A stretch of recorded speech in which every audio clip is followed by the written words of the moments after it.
Have you ever pondered on the importance of disaster management? Why do we need to understand its principles? Disaster management, quite simply, is the organization and management of resources and responsibilities for dealing with all aspects of emergencies, particularly preparedness, response, and rehabilitation. But why is it so important? And why should we care about its principles? In a world that is increasingly vulnerable to a wide range of disasters, understanding the principles of disaster management has never been more crucial. These principles form the backbone of any effective disaster response and recovery plan, and they provide a roadmap for mitigating the impact of disasters and rebuilding in their aftermath.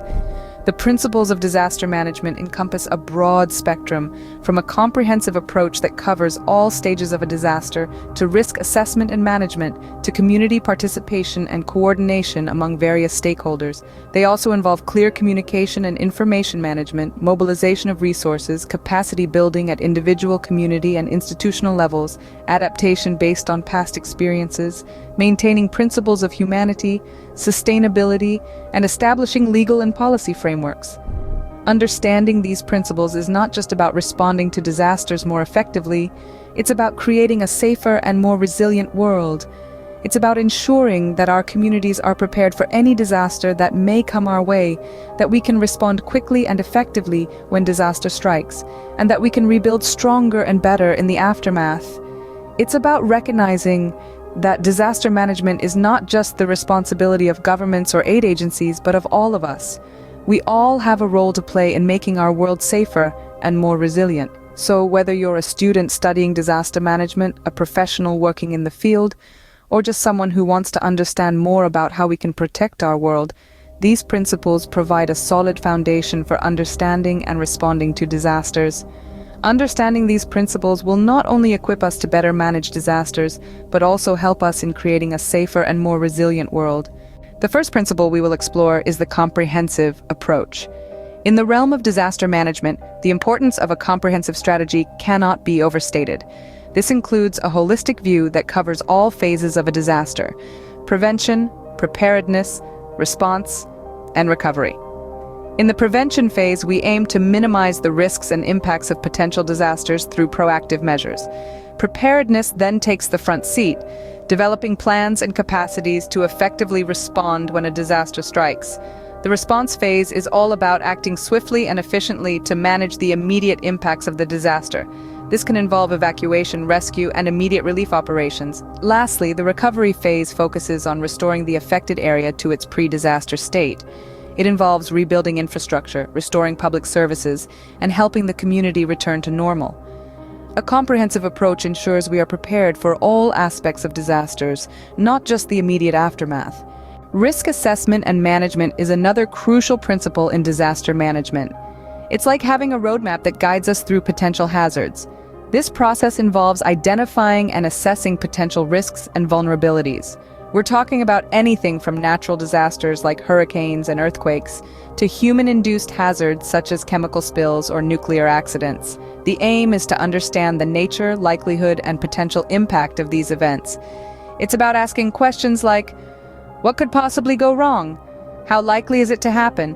And if it does happen, what would the consequences be? Once we've identified these risks, we can then develop strategies to manage them. This might involve reducing the risk where possible, preparing for what can't be avoided, and setting up systems to respond swiftly and effectively when disaster strikes. Knowing the risks and planning accordingly can mean the difference between life and death in a disaster situation. Community participation is the heart of effective disaster management. It's the people who live in the community, who understand its nuances and intricacies, who are best equipped to respond when disaster strikes. They know the terrain, the resources, and the strengths of their neighbors. They can provide valuable insights into local vulnerabilities and capacities, helping to shape disaster management plans that are rooted in reality, not just theory. When communities are actively involved in all phases of disaster management, from risk assessment and planning to response and recovery, they are more likely to take ownership of these processes. This sense of ownership can lead to more sustainable and effective solutions, as people are more likely to support and maintain initiatives they've had a hand in creating. Involving communities not only empowers them but also ensures the effectiveness of disaster management strategies. It's a win-win situation that strengthens not just the community but the entire disaster management system. No disaster management effort can succeed without coordination and cooperation. We're talking about a symphony of efforts where every player, every instrument, and every note counts. Picture this: government agencies, NGOs, civil society organizations, and the private sector, all working together, each playing their part with precision and purpose.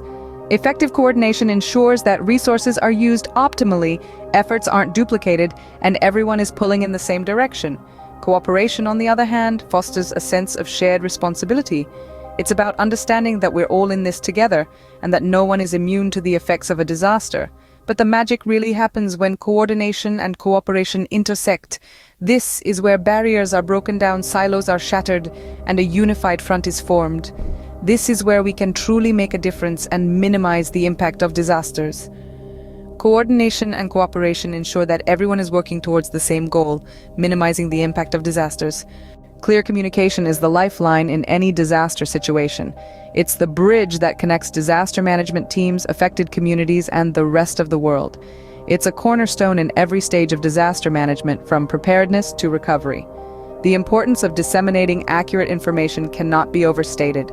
Misinformation and rumors can fuel panic, hinder rescue operations, and delay recovery efforts. Therefore, it's crucial to ensure that all information shared is verified and accurate. In this digital age, there are numerous channels to communicate critical information, from traditional media outlets to social media platforms. However, it's not just about broadcasting information. It's also about listening to the needs and concerns of those affected and responding accordingly. Moreover, clear communication helps in coordinating efforts, mobilizing resources, and ensuring that aid reaches those who need it most. In essence, effective communication is not just about speaking, it's about being heard, understood, and responded to. Effective communication saves lives and helps prevent panic and confusion. As we reflect on these principles, we realize how they all interconnect and reinforce each other. The comprehensive approach is the backbone of disaster management, encompassing all phases from disaster mitigation to preparedness, response, and reconstruction. It's a holistic strategy that considers all aspects of a disaster life cycle, ensuring that we're not just reacting to disasters, but actively preparing for and mitigating them. Risk assessment and management are crucial in identifying potential hazards and vulnerabilities.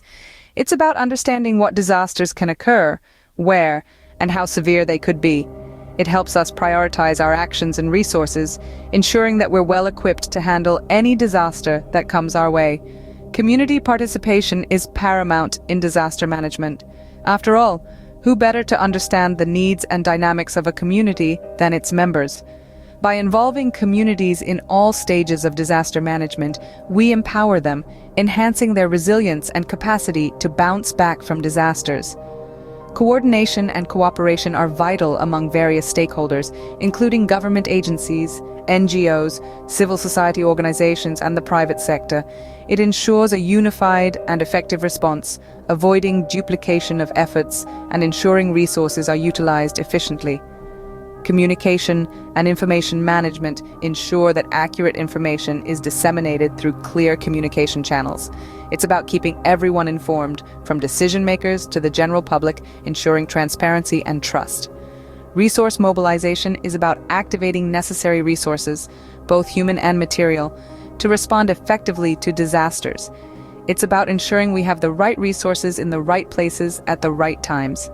Building resilience involves promoting education, capacity building, infrastructure development, and livelihood diversification at personal, community, and institutional levels. It's about strengthening our ability to withstand and recover from disasters. Adaptive management is learning from past experiences, evaluating strategies, and measures to improve our disaster management practices. It's about being flexible and adaptable, constantly improving and evolving. The principle of humanity is about maintaining the dignity and rights of individuals affected by disasters. It's about ensuring that our actions and decisions are guided by empathy, respect, and fairness. Sustainability involves integrating natural resources into disaster management activities to minimize environmental impacts and promote long-term resilience. It's about ensuring our actions today don't compromise the ability of future generations to meet their needs. The legal and policy framework guides disaster management activities at national and international levels. It's about ensuring our practices are grounded in law and policy, providing accountability and legitimacy. Post-disaster reconstruction involves assisting affected communities in the reconstruction process, including rebuilding infrastructure, restoring livelihoods, and addressing psychosocial needs. It's about helping communities not just to recover, but to thrive. Remember, understanding these principles is the first step to creating a safer, more resilient world. After all, it's not just about managing disasters, it's about managing our future,